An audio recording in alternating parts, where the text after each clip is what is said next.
up after something of this magnitude. She's going to be our moderator tonight. She's a long-term Nottingham Forest resident. She's a 2-time flood survivor. She is a mother of 5 boys. In short, she is a force to be reckoned with. And I really appreciate her taking that role. So Jennifer will be introducing our panelists. And again, just thank you so much for being here. And if you didn't sign in on your way in, if you will sign in on your way out, or sign out, I guess, on your way out. And there's quite a bit of information from SBA, from FEMA, from, I put together just a little contact sheet for the panelists who are here tonight if you want to take that with you. I think we need to keep this conversation going. I hope this is not a one-time meeting, that we can do this again maybe in 3 or 4 months and revisit where we are. So here's Jennifer.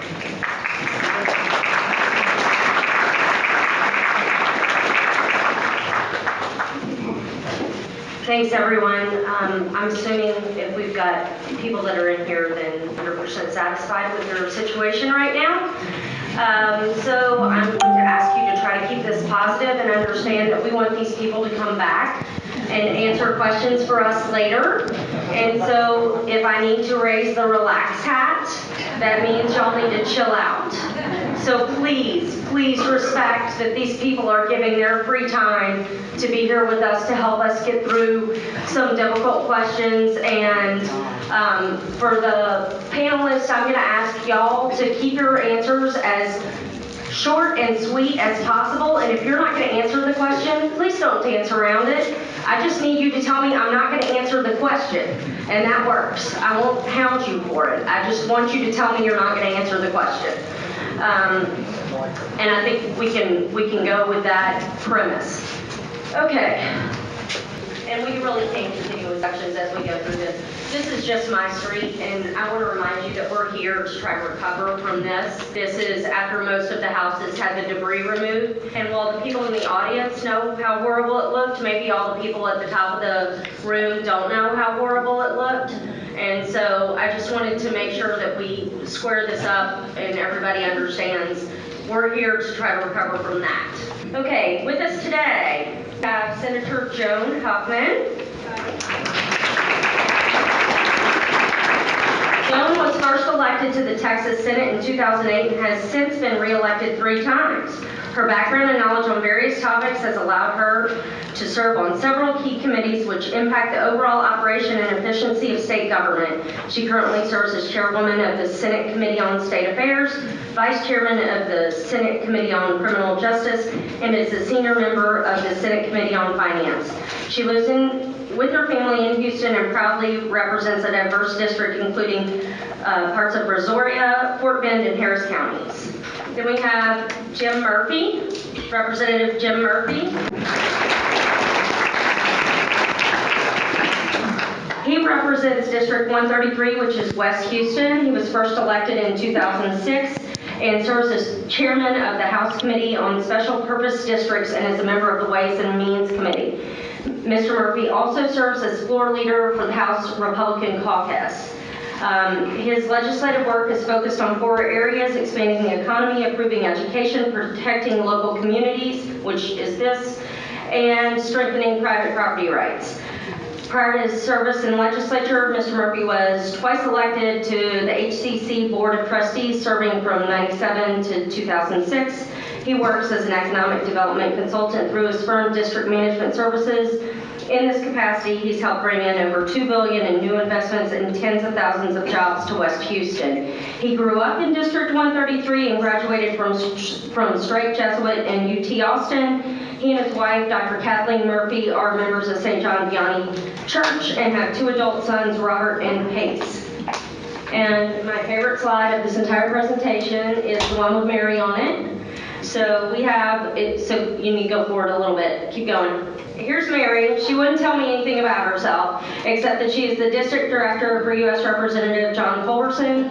And Mary had a Facebook page that I was able to sneak a picture off of. She is wonderful, helpful, and completely advocating for all of us here. And so I'm so glad that she was able to come, because Representative Culberson is in session right now, and we're going to have a video from him, which is that Dropbox link that we'll show in just a minute after I'm done with introductions. And then we have Greg Travis, City Councilman Greg Travis. He was elected in November 2005. He is a longtime District G resident and property owner and maintains his law office in the district. He's lived in Houston since his graduation from UT School of Law, where he was notes editor for the Texas Law Review. He's an accomplished attorney with Hoover Slovacek, LLP. He holds undergraduate degrees from Westminster College in business and philosophy with a concentration in economics. He understands budgets, financial statements, and fiscal reports, and will use these skills to ensure that taxes do not rise as services are provided. Then we have our representatives from FEMA, starting with our external affairs expert, who is Ken Higginbotham, and he's going to do the honors of introducing the rest of his team.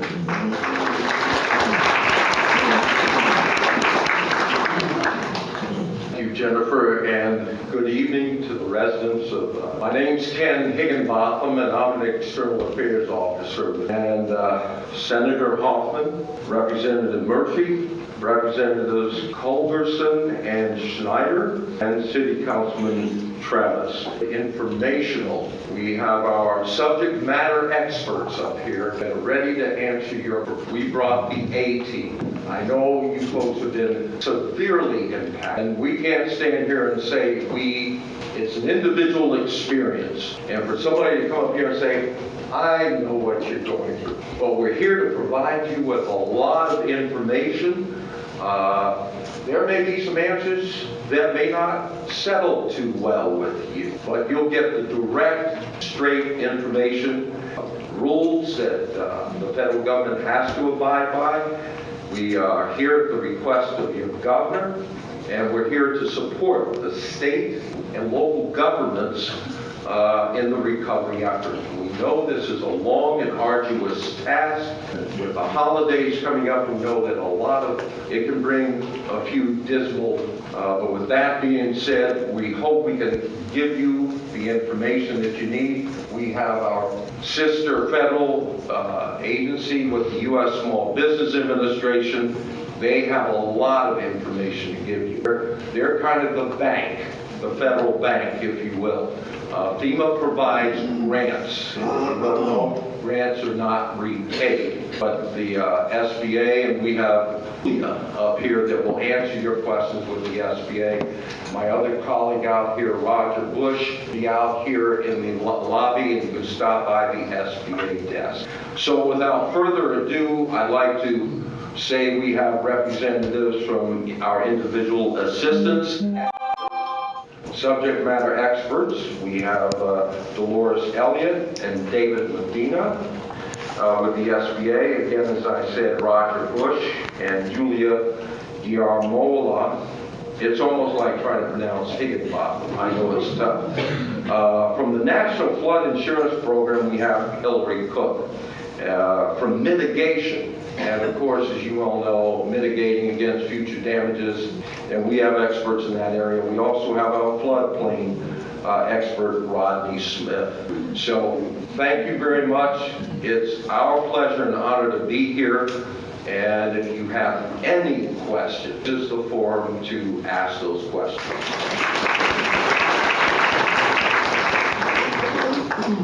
Okay, and with that, on to the questions. Okay, so I grouped all of our questions together except for which is the overriding question that was submitted to Bridget, which is, we're 6 months away from the start of hurricane season.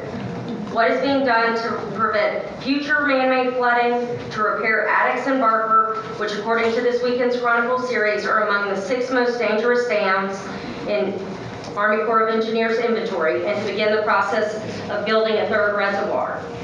To piggyback on that, until there's a solution like a third reservoir or other, is it the intent of the Army Corps of Engineers to continue to use Fleetwood, Marywood, Memorial Thicket, Nottingham Forest, Westchester, etc. as a retention pond? That's what we are. Whoever asked that question asked it because they were in the process of rebuilding and want to know if they should stop while they're ahead.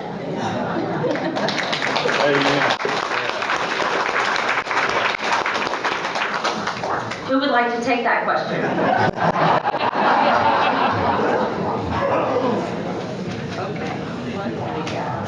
Okay.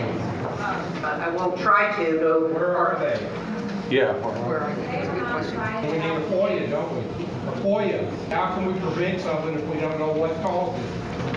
Again, I cannot speak for the Army Corps, and so I can only speak from the perspective of your state senator, and I'll try to answer it from that perspective, and maybe others can add to it. So I know you all know this, that, the Army Corps is a federal agency, and they're funded through federal funds. What can the state do in specifically, I'm going to try to answer the question about the Addicks Reservoir.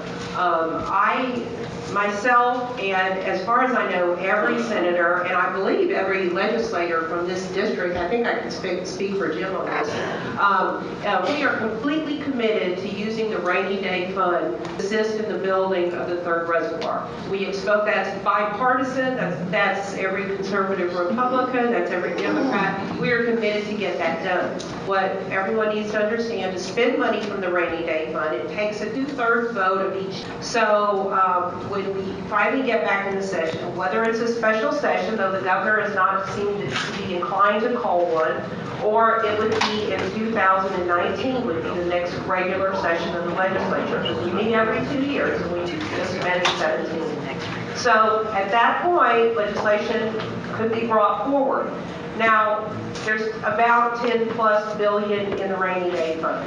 Unfortunately, this is not the only project that's needed to recover from Harvey. If you look down the coast from Corpus all the way up to Port Arthur, there are many infrastructure needs.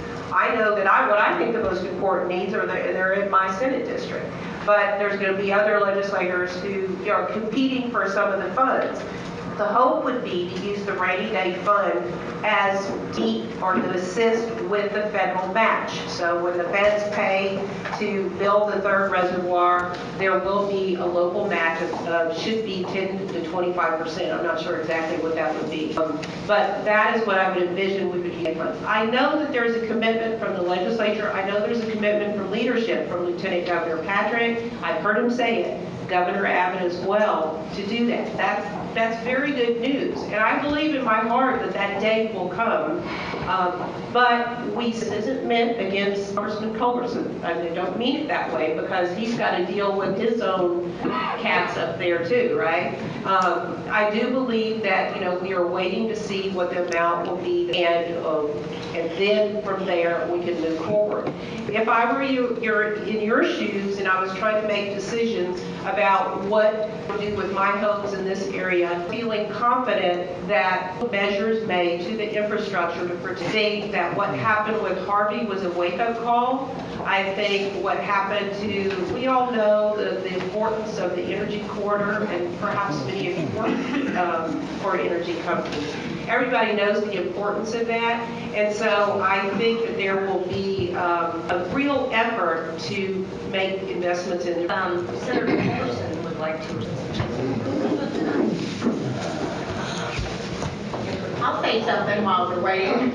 Always had something to say, unfortunately. But one thing I would like to say is, I know we never thought we'd find ourselves in this situation, and for our office, and I'm sure for every office up here, it's been a very emotional experience on a day-to-day basis, sharing with each of you the devastation that your lives have gone through. And I can speak for our office, and I'm sure every office up here, we're here to help you any way we can. And so please don't hesitate to call, even if you're having a bad day, and want to call and say I'm having a bad day, because that's what we are here for, is to advocate for you, not only in the casework area, but whatever we can do to hopefully give you some reassurance, or just listen to what you have to say. We're here for you. So please call us.